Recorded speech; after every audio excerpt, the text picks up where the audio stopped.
We welcome a very special guest to Feature Focus Now.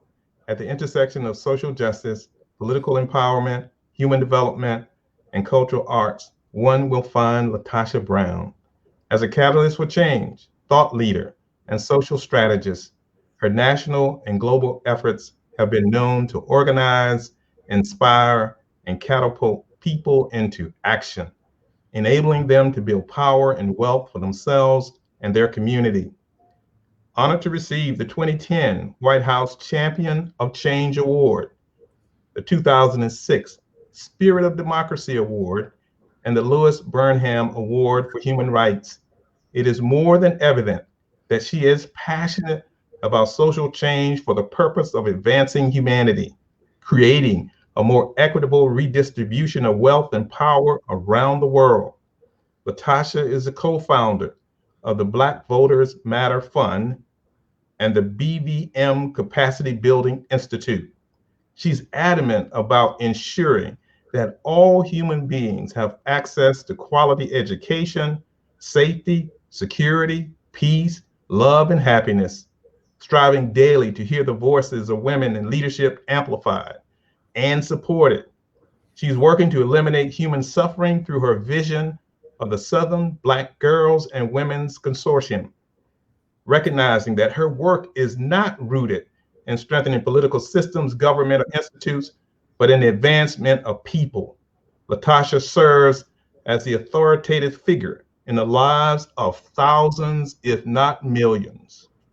More than ever, she's crystallized clear that she is called to remind people of the power they hold within, pushing them through the birthing process of vision to manifestation, transforming culture through her singing and songwriting. This innovative storyteller is shifting the narrative of African Americans through media, campaigns, and nonprofit projects featured on CNN, HBO, MSNBC, and Fox, just to name a few. LaTosha also proudly serves as the founding of Saving Ourselves Coalition, a community-led disaster relief organization that helped hundreds of families in the aftermath of Hurricane Katrina. Currently, she serves on the board of the National Coalition on Black Civic Participation, the Southern Documentary Fund, and the U.S. Human Rights Network, and the Congressional Progressive Caucus Center. Ladies and gentlemen, please give a warm welcome to my guest tonight, Miss LaTosha Brown. Greetings. How are you? Greetings. No, how are you? The busiest woman in the world, or certainly America. We thank you for taking a few minutes to sit with us on Future Focus Now at Winston-Salem State University. The Winston-Salem State University community is on fire because you are here with us tonight.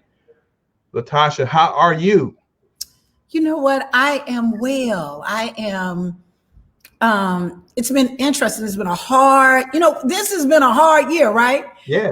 A hard year with COVID-19, with the most intense campaign I've ever been involved in, and I've worked in over 48 campaigns. Then we had the Senate race. It was like the never ending, and now we're in this fight around voting rights, to protect voting rights. And so, it's interesting. I was lamenting the other day, or I was just, it never stops. It never stops. It never stops. And just really what came to my spirit is, we're looking at one thing, right? But the truth of the matter is human beings are creative and we're resilient and our people are resilient. And so it is also an opportunity for us to reassert ourselves. Exactly. Right? Not necessarily just about kind of the right to vote, but really around as a community, thinking about power and thinking about how we're going to use power and how we're going to create systems that will protect our power. And so that instead of us being in this constant hamster wheel, right, of trying to get some folk to act right, that ultimately what we need to do, and I think what we're being called for at this moment, is to actually use our talents, our creativity. That we got to stop some things, but we got to radically reimagine some other things. And so, So in that space, sometimes like my grandfather used to say, until the comfort of staying the same, yep, the discomfort of staying the same becomes greater than the discomfort to change, you won't ever change. And so right now we're in this moment of discomfort, but it's actually providing an opportunity for us to be different. It's providing an opportunity for us to look at ourselves different, to look at our power differently. Yeah, I agree. I did an interview, last year, and someone asked me as chancellor of a university, what it's like, during the pandemic and, all the things that are happening. And I told them, it really is, it wasn't as bad as people realize because we went to work. I mean, we thought about what was next. Right. I mean, because, for me, I've been on the planet for a long time. This wasn't anything new to me. And I know that we had to regroup and readjust to that. I'm wondering for you in terms of the amazing work that you have been a part of, certainly what happened in Georgia and all eyes on Georgia. I can't remember a time when there were so many eyes on one state that people were looking at. But when you pull back and you look at the work of last year during the election, when you get a chance to self-reflect, what do you look at and what are you most proudest of? And do you say to yourself, like, we did this? And can you believe that we did this? Well, the first thing I did right was the day I started to fight. Keep your eyes on the prize and hold on. Chancellor, you and I are from a people that we have always risen above the odds. Like if it was up to some element and some energy in this country, we wouldn't even be alive. Right. You would certainly not be leading institutions like education institutions, a college. What are you saying? We would not be on television. We would not. We have always been literally, we are the descendants, of people who knew that their humanity is actually what would open up the opportunity, that their work, that their talents, that their gifts would make room for them. And so I say that while what happened in Georgia, while on the surface, it looks like it was about on the surface, it looks like it's about a campaign and putting a president in office and a Black woman as vice president, and all those things happen, right? But the thing that I'm most proud of is Black people, that Black folks, in spite of the voter suppression, right, in spite of having COVID, and COVID was devastating in our community. At one point in April, 80%, and Georgia is a state that is 30% African American. In April of last year, at the height of COVID, 80% of all hospitalizations related to COVID were Black people. Wow. In a state that were only 30% of the population. Right. It was devastating for us. In spite of that, in spite of the hot mess of a primary that we saw in June of last year, if you remember, in the spring, early spring or summer of last year, if you recall, there were people that stood in line 4, 5, 6, 7, 11 hours. Right. Matter of fact, my co-workers and I, my partner at workers and I, were out at a polling site in Union City, Georgia, and stayed with a woman who cast her vote till 12:37 a.m. Wow. We did not leave, which means she did not vote until Wednesday of the next day. Right. So it wasn't that I'm raising that because I'm super, super proud of the work that we did. Yeah. What I am so proud of is that our people, not just that they voted. To me, the voted was an outgrowth of something greater.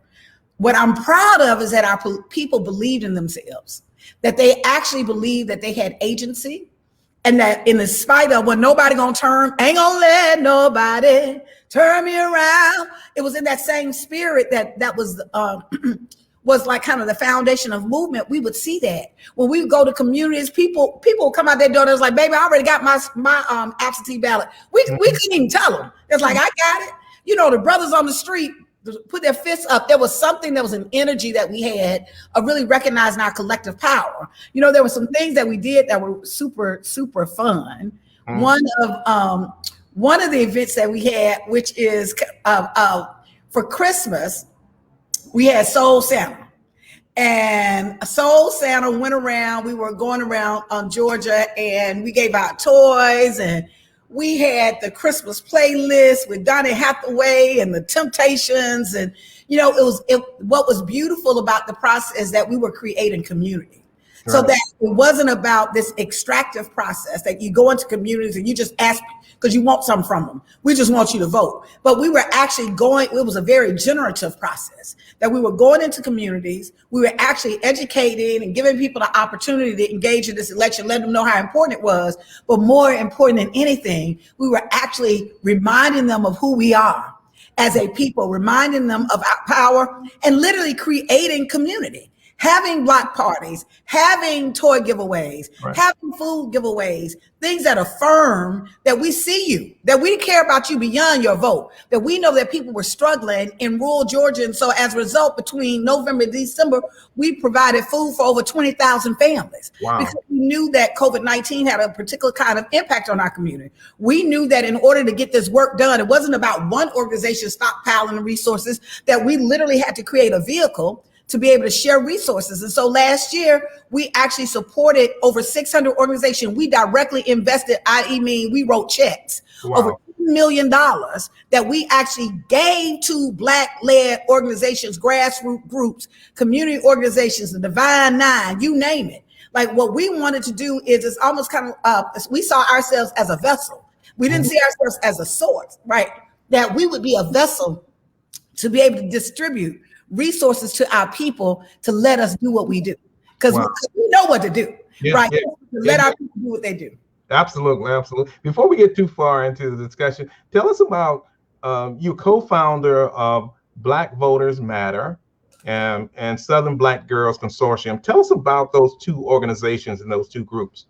I sure will. So Black Voters Matter Fund and Black Voters Matter Capacity Building Institute was conceptualized and founded by myself and my amazing brother leader, Cliff Albright, who's a brilliant strategist and long-term activist and writer and scholar himself. And so over the years, for the last 25 years, we've been working in some form or fashion to really help build power for Black folks, particularly in the Black Belt, in the region where our people were formerly enslaved. And so we had this vision that what we wanted to do was that we wanted to build power for our people, and that it wouldn't be contingent upon a political candidate or political party, but in fact, it would be based on how those communities define whatever that power was that they desired. Whether it's for some communities, they wanted to do a referendum so they could actually have a oversight for the police. You know, there are some communities that want to take over the school board. There's some communities that want to have Black representation, whatever that is, that we would actually show up in that space with those communities as partners and bring resources and our talents and our skills and a platform to help them really be able to build that power. And so over a number of years, we started in 2016, but to be honest, it was probably, you know, I think we created maybe 20 years ago. It didn't have a name. We were just starting to do the work. So we took it to the lab. We were in the lab for about 25 years. So once we rolled it out, what we knew is we wanted an organization that did a couple of things. One, that we created Black Voters Matter Fund because we were very intentional about, we wanted to fund the work that's happening on the ground. That part of what we felt was the missing link is that it wasn't that the South was red, it wasn't that our people didn't want power, that we were grossly underinvested. And our belief, our theory of change was that if we could get resources to the ground, you know, to people in their communities, that they care and they're embedded in their communities, they're the best people to lead this work. that could make a difference in the process. And so we created an organization that, one, would provide those resources. Two, we understood that many of the groups needed tools so they could build their capacity. And so some of those tools would be from text messaging, being able to do text messaging campaigns, to do voter outreach, to get voter data. For example, sometimes if you want to get the information for the voters, Black voters in your area, that data could cost you $3,000, $5,000. Grassroots community groups don't have those kind of resources. So we wanted to create a vehicle that we could actually purchase that and give it to them, so that those tools become theirs.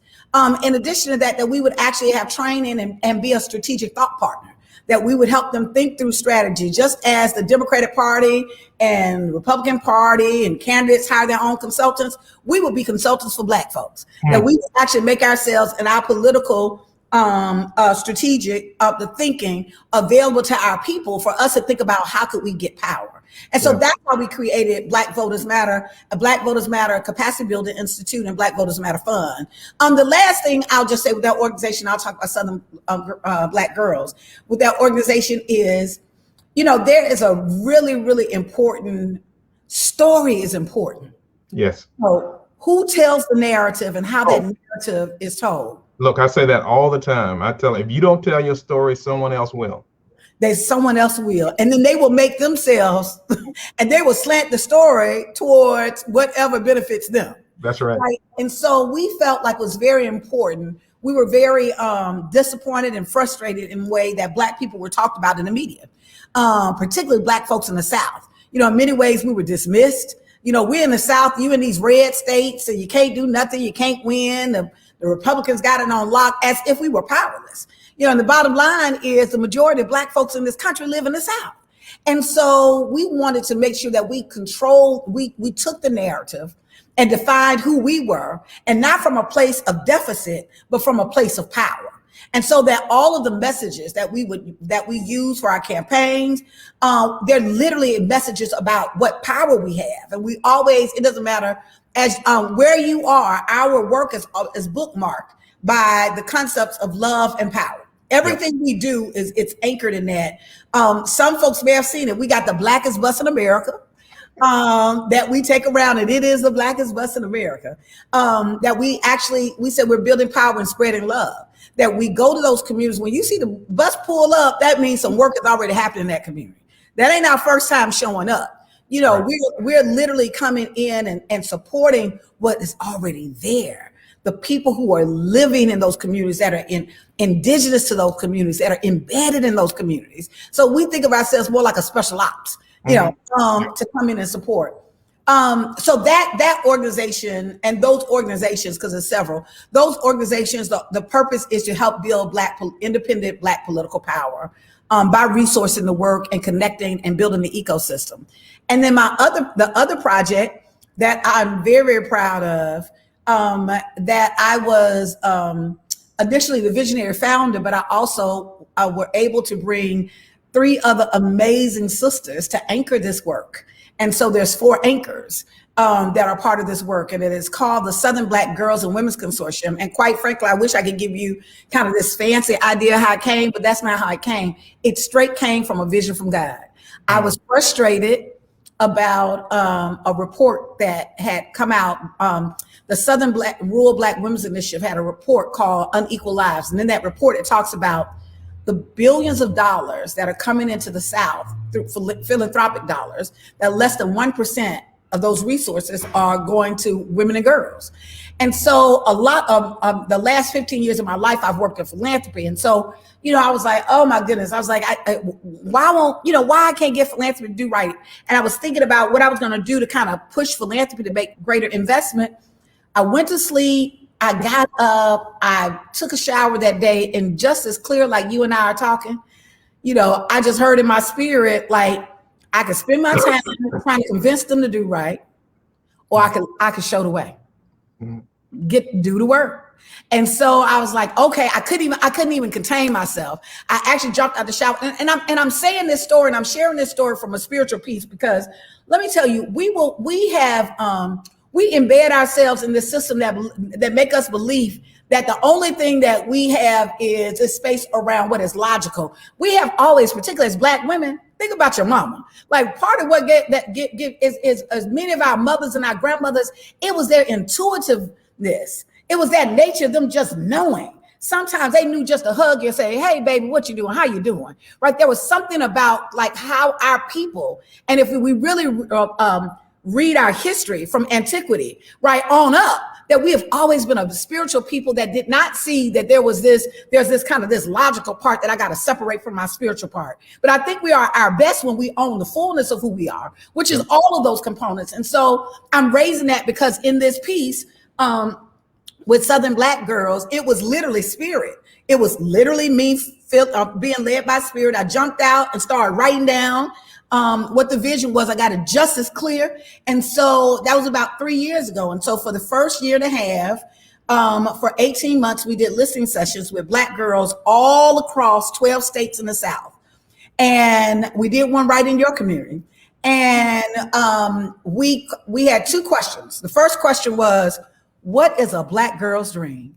What do Black girls dream of?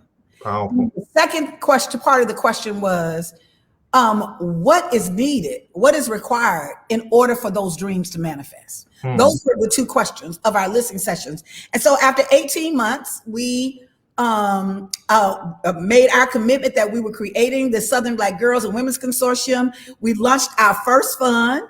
There are four funds. Our first fund that is called the Black Girls Dream Fund. Because we're going to fund Black girls' dreams all around the South. And so it's $100 million, 10-year initiative to raise and distribute $10 million per year that we will raise and distribute $100 million over the next decade to organizations that work with Black girls and women. And the beautiful thing about this is that every single one of us from the inception till God dropped the idea in my spirit, all the way to the evaluation team, to all the professional consultants, are Black women and girls. That we wanted to show that we could actually create our own solutions that don't look at us as a victim or as a problem, but quite frankly, not only will we saving the world for everybody else, but we're gonna save the world for ourselves. And so through that process, I'm really excited. We've raised our first $10 million. And so we're on a roll. We getting it in. We're getting it in. We're going to shift. We're calling it Black Girl Centered Philanthropy. We're going to shift the way that philanthropy does business, not just in terms of the creation of the fund, but the way that we distribute the resources. Instead of it being people who are not from those communities making decisions, we're creating what we call wisdom panels, right? We're going where the sisters who are connected to the work are going to make decisions around how those resources are distributed. We're going to make sure that Black girls are part of it. During COVID-19, we had a Black Girl Joy Challenge. And so what we did is we were able to ask Black girls that if you could do something, you could create something to create joy for yourself and 10 people. It could be 10 friends, 10 whatever. Like, we want to support you. We want to invest in you. And we'll give you a $250 grant. We thought we were going to get, initially it wound up being, I think 50 people. I think we had to keep going. I think we are over 300 now. We couldn't stop. We were like, oh, these are so good. We couldn't stop. And out of that, Black girls developed businesses. Some Black girls, many of the Black girls, they actually did sessions. They had braiding sessions. They had us up there like, oh, show me how to braid. They had braiding sessions showing people how to braid. Some girls, I remember there's a young woman who actually makes makeup, right? There were some girls that did video teaching people how to make makeup. There were some girls that did videos how to teach people how to make candles. Part of it is we want to shift this paradigm that our people operate from a deficit. Our people have an abundance of intellect. We have an abundance of creativity, an abundance of innovation. And so in that space, what we were able to do is provide just a little resources, just a little investment for those girls to really tap in and to showcase their talent and their beauty. And it was a beautiful, beautiful thing. So much so that we're actually doing another round this year. Look, that's fantastic. That's great. I was going to get into this a little bit later, but you've got to tee this up for me. So, okay.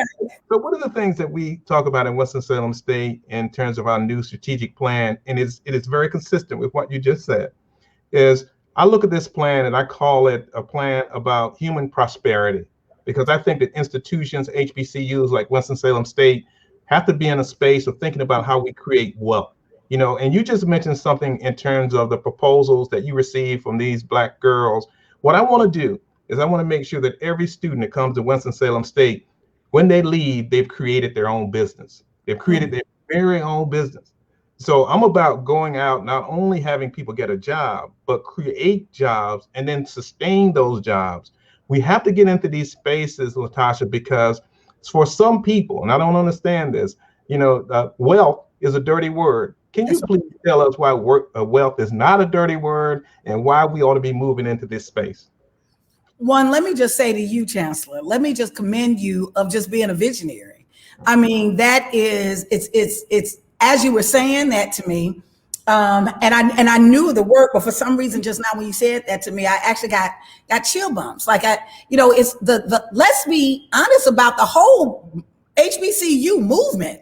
HBCU started specifically, when you look at what Booker T. Washington's vision was, right, was that it would be a vehicle for Black folks to be self-sustaining. Yeah. The whole idea behind it. That's why many of them initially were A&M universities, like literally, like it was they were land grant institutions that literally that our people would be self-sustaining.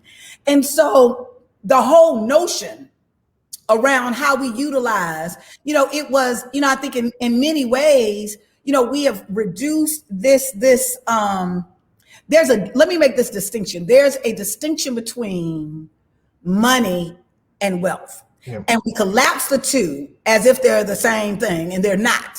Right? One is a part of the other, but it is not a totality of the other. And in my opinion, we have actually chased after money without literally thinking about the totality of building wealth. Right. And so I think part of this kind of history around, like what you're saying, that wealth becomes this bad word, is that in many ways in our community, because it has been a community that has been struggling. It has been a community we've not seen the resources, that we've created there's been this framework of scarcity that was actually pushed on us, right? That we were in an abundance. Right, we live in an abundant world, and we have people right now that are starving, not because food don't exist, it's because the distribution of it is unfair and unjust and inequitable. And so I think part of what has happened is that people respond to what they see. And I think in many ways, we responded to the lack and limitation we saw in our community. And in many ways, we would see, and I think part of this was put on us, that part of it is on this idea that in some way we were not supposed to have resources. I don't think that just came. I think that we know that there was a divide and conquer strategy even when our people were enslaved, that there was those folks who had resources, they were the uppity Negroes, right? We've heard that before, that those people who had wealth, that they thought that they were better. I've actually heard some people say they think they're better. And I'm like, well, better than what? Like, what's wrong with them thinking they are as good as they are, right? And so there is a thread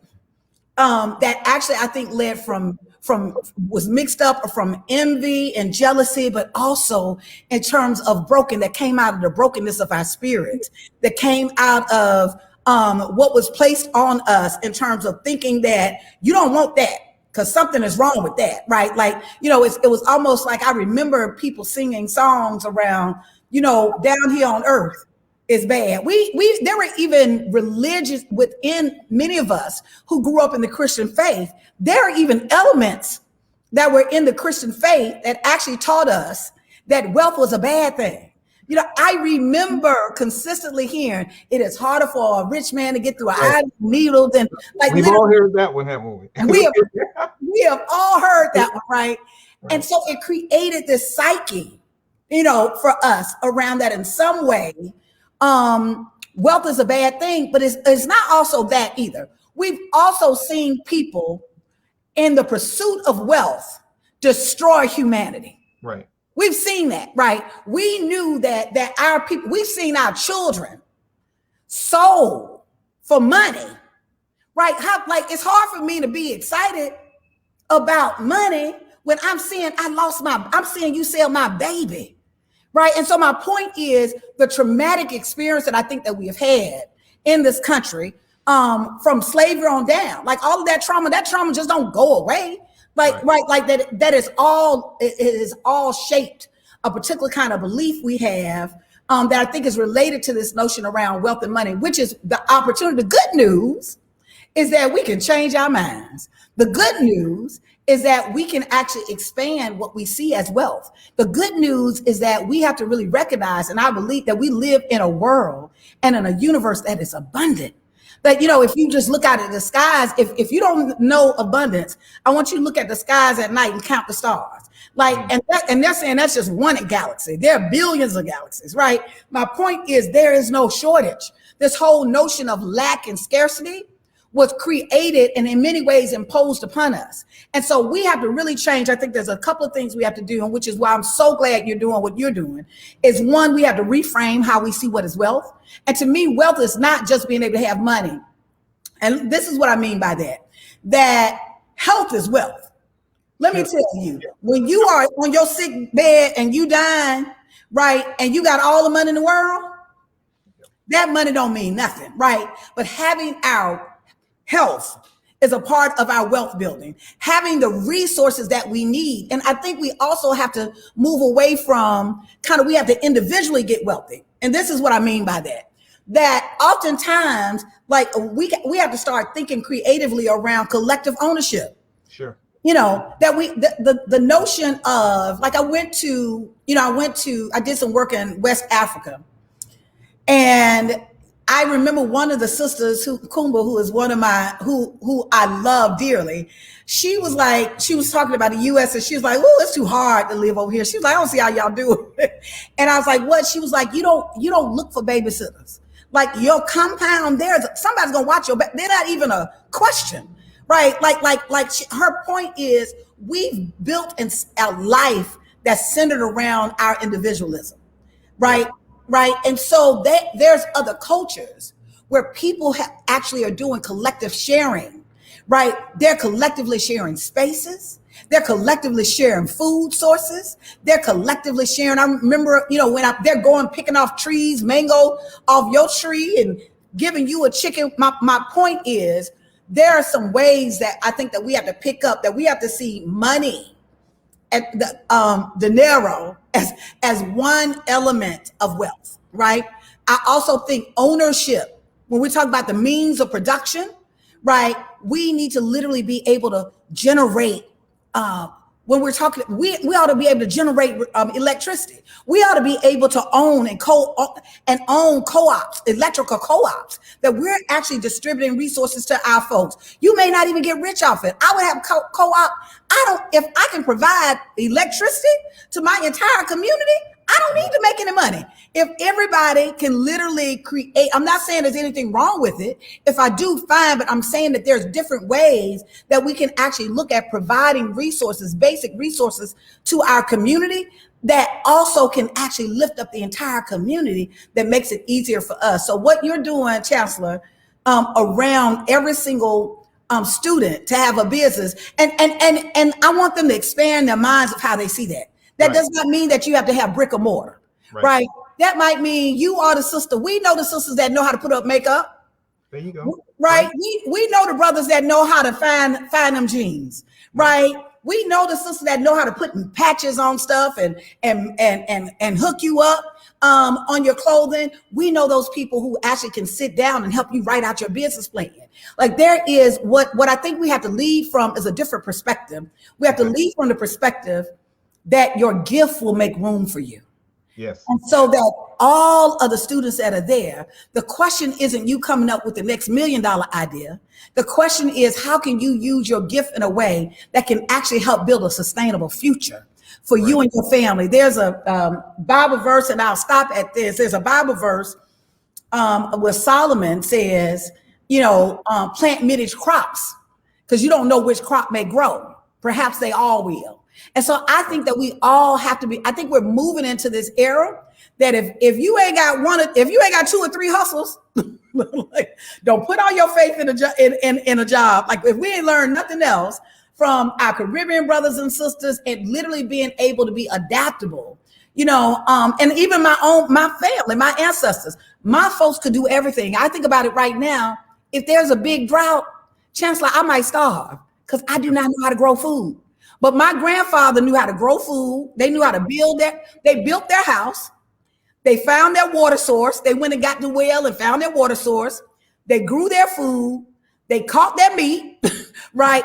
They were in the midst of what was supposed to be, I got to go to work to get all those things. Their basic needs, they were met because they actually had the skill sets to do that. So I'll just offer that I'm hoping that even as the students really take up on that responsibility, and we want to on that opportunity that you're raising, and please look at us as a resource if there's any way that we can be able to be supportive, particularly Black girls, Black young women, that there is for us to really shift our mind the way that we're seeing business, shift our mind the way that we're seeing economic growth. Like they're sisters and brothers in Africa and the Caribbean, why we can't create trade lines between each other. Exactly. My point is we have to expand the way we're seeing business instead of just chasing on how I'm gonna make the next hot product on Instagram.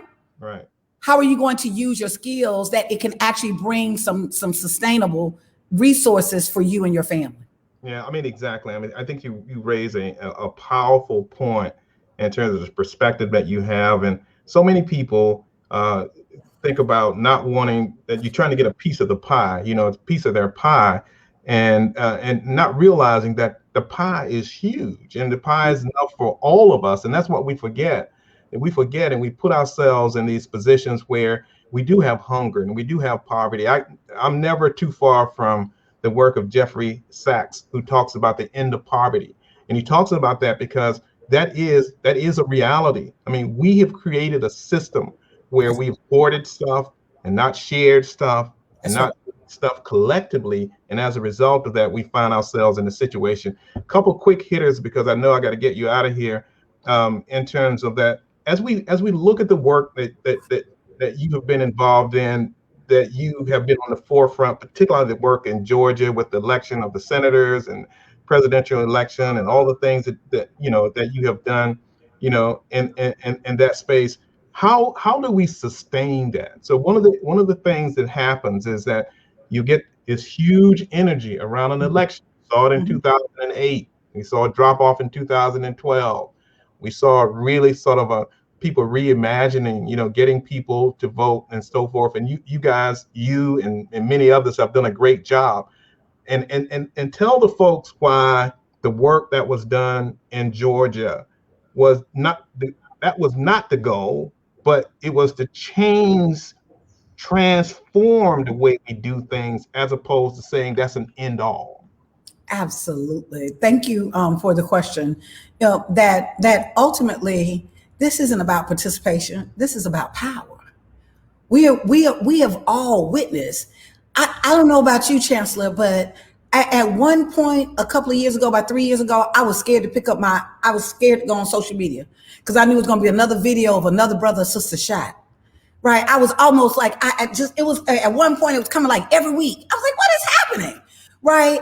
And so I'm raising this because part of what I fundamentally believe is at the point in which when we decide is enough, it's going to stop. Right. Yeah. When we literally kind of manifest the energy, build the power, do the work that literally supports this notion that Black Lives Matter, it will stop. And so my point is, part of our work isn't, I'm one of those people, I don't believe that Black liberation is contingent upon white acceptance. Right. My goal isn't that I got to get white folks to stop hating us. And then that's what's going to make it stop. No. What I believe that me standing in the space of love and power and getting my people to really understand the magnificence of their creation and who they are and how we can collectively use our power and that we can radically reimagine every single system. And when systems don't work for us, we need to replace them. Right. If I can literally get our people to really think in those terms, right? And while we are also providing some protection for us, that we will actually create new ways of being, that we will approach this differently, and people Like whether they with or without, I mean, whether they want to or not, they're gonna have to respond to us differently, right? And so my point is, part of the work that we're doing is about really affirming the power that we have as a people and as a community. Part of the work that we're doing is affirming that we're not telling people to vote because we want people to believe in the system. We want people to believe in themselves, because people who believe in themselves don't continue to accept unjust systems. They don't go around the world. Historically, they don't. Right. Matter of fact, the foundation of this country is based on here, even though they did something completely different here. But the whole reason why literally the Boston Tea Party happened, and what literally set off the American Revolution, is that there were folks from England who were settlers here that felt like, we sending all of our money and our resources back to the Queen, and she ain't looking out for us. Forget that. We can create our own thing. My point is that whenever people get to the point where they really recognize their value and they're tired, right, that they start being very creative and imaginative of what is possible. And so what we want is, we want our people to play in the possibilities of our power. For us to really know what our power means, let's play in the possibilities of what that creates. We've done it before, sir. You are sitting at an institution that was envisioned, created by folks who were formerly enslaved, right? That in itself, in a space, like, think about it. For 200 years, our people, like, literally, it was illegal for Black folks to read and write. Yet Black folk had enough imagination and innovation and belief in themselves that they created not just institutions, but institutions that would be higher learning institutions, that they had the audacity to create institutions with teachers. These are the same folk that were told that they couldn't read or write, that it was illegal, that they would be killed. Right. That is some imagination for you. And so what I'm saying to you is, just, we're from those folks. Those are our ancestors. And so in this space where we got all of this technology, we got access to all of these resources, we have to use our imaginations, our radical reimaginations, right, to think about what is possible for our people to go to the next level. We should be able to figure out, I'm not waiting on the federal government to figure out how we can house Black folk. We should be able to figure out, how can we provide quality housing? How can we develop them? How can we look and create a different kind of system that everybody don't have to go in debt buying a house by house by house? But are there ways for us to really be able to create housing that would serve our community? Can we build cities? I don't know if the students know, or folks who are listening to this, that just 8 years after Emancipation Proclamation, there were over 80 cities that formerly enslaved people had founded. Somebody better hear me. That at the end of the day, there were folks who had far a fraction of the resources that we had, a fraction of the education that we had, a fraction of all of the access to resources and the means of production that we have, right? And they founded over 80 cities. Are we continuing to found 80 cities? Are we creating cities? We should be nation builders. And so I'm raising this not as a point of critique. I'm raising it as to jog our memory of who we are and what is possible. And so that we don't fall asleep around what it seems now, right? Because I can tell you, a check will put you to sleep, right? I understand, but a check will put you to sleep, right? But literally, yes, get your check, get your money. I want you to get your money. But at the same time, we have to go beyond that and think as Black futurists. We have to think about what kind of nation building, what are we going to build? How are we going to create health institutions that would actually take care of our people? Could we imagine creating, like, think about it, like the open heart surgery was Black folk, created Black folk? Like, I can go down and down in the line. I think our challenge right now is that oftentimes, and I'm just going to be honest, I think in many ways, it kind of the acceptance in the larger culture and this constant running around following capitalism to get a check, we have missed the journey of building wealth. Like, yes, I'm going to get my check, right? I want my check. But what I want to do is I want to build a context to build wealth for my people. I want to create.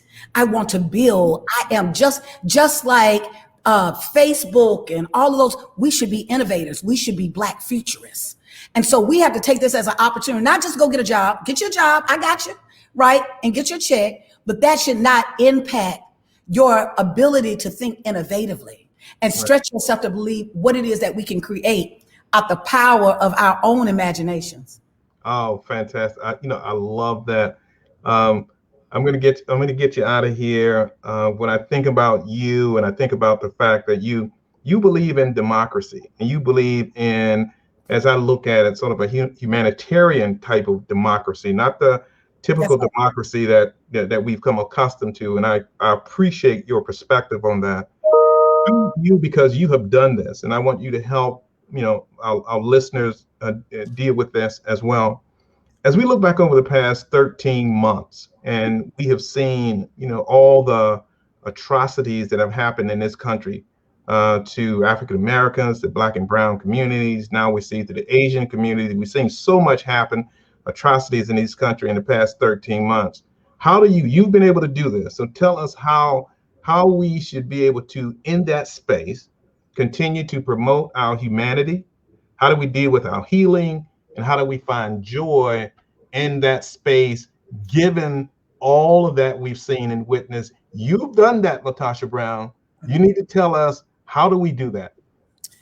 This little light of mine, I'm gonna let it shine, let it shine, let it shine, let it shine. I think part of it is I'm such a grandmama's baby, so I always remember things that my grandmother said. I don't think I understood them at the time, but now I understand them, and I loved it. I just would love her to say it because it was her sayings, right? But she would always say, the devil ain't give me this joy, and the devil can't take it away.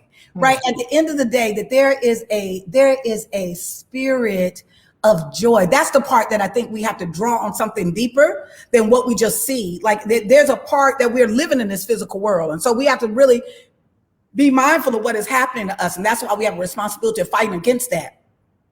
But while we're fighting against that and those things and that evil and that darkness, we also recognize that just a little bit of light in the room disrupts the darkness. It breaks that room. You can have that room black dark, right? I actually like to sleep in a really, really dark room. And every once in a while, my cable TV, it does something at night. I forgot it, like it updates.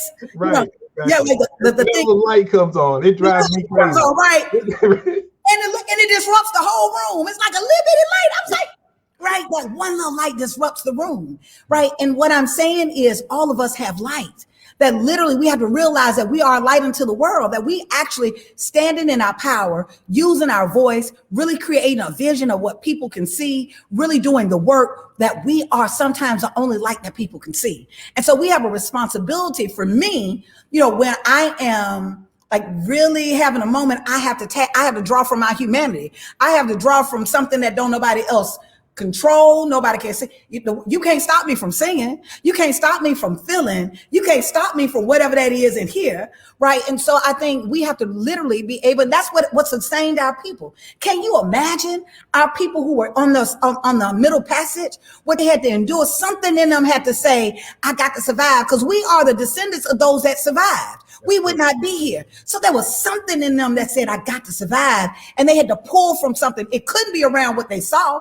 They were in the midst of the bowels of the ship, and all they saw was tragedy and trauma. But there was something in them that saw something greater. And I'm saying to you is that is before us now. That there is love is always available, right? When we are feeling down, I'm like, go find you some love. And what I mean by that is like, and it's not just love, like it's not just somebody got to love you, literally generating and creating love. Your friends. Right. I don't know what I would do without my sister girls. I just don't know what I would do without the sisterhood. Right. I don't know what I would do. I don't even want to live in a world ain't no brothers exist. Let me just be clear. I like the men folk, our babies, people around us, our grandmas. Like sometimes just literally we're so caught up in the doingness of who we are, because we're in this capitalist system that is constantly around what you produce, that oftentimes we don't take the time just to be. And sometimes my best times have been being able to sit on the yard. I remember sitting on the yard, drinking a Coca-Cola, with just watching folks walk by and laughing with my friends. Just something that simple. My point is the way that we have to draw our strength has to come from inside of us. That is not what we think. It's not like all of what the world is going to give us, right? It's really in us. And that when we're centered and grounded, it's like an oak tree. When an oak tree is grounded, When a tornado comes, it might move to the side. Every once in a while, there's something to get uprooted. But there's a oak tree in my yard that's been there, I know, probably 1,000 years, right? And she don't go nowhere. She lead every once in a while. She lead to the side, but her roots are deep.